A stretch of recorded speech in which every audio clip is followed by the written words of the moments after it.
ঋণের নামে south east bank থেকে 498 কোটি টাকা লোপাট করেছে কেয়া গ্রুপ অফ ইন্ডাস্ট্রিজ। ব্যাংকের প্রধান কার্যালয়ের কোনো ধরনের অনুমোদন ছাড়াই ব্যাংকের রাজধানীর গুলশান শাখা থেকে ওই পরিমাণ অর্থ আত্মসাৎ করা হয়। এক্ষেত্রে ব্যাংকের এই শাখার দায়িত্বশীল কর্মকর্তাদের ম্যানেজ করে জালিয়াতিতে ব্যবহার করা হয় ভুয়া সব কাগজপত্র।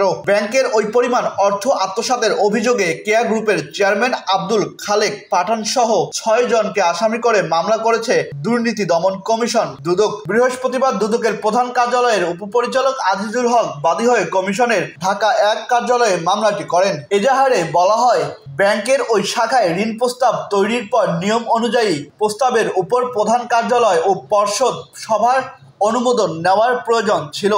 ব্যাংকিং নিয়মের তোয়াক্কা না করে কেয়া গ্রুপ কর্তৃক প্রভাবিত হয়ে শাখার কর্মকর্তারা ক্ষমতার অপব্যবহার করে জালিয়াতির আশ্রয় নিয়ে বিপুল অঙ্কের এই ঋণ দেন।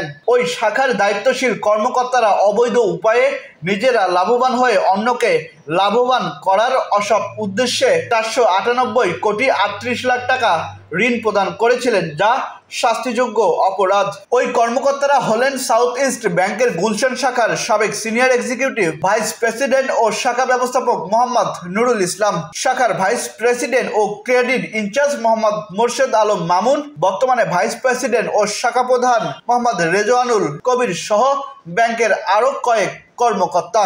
আহসান সাকিব হাসান, আকাশ জমিন, নিউজ ডেস্ক।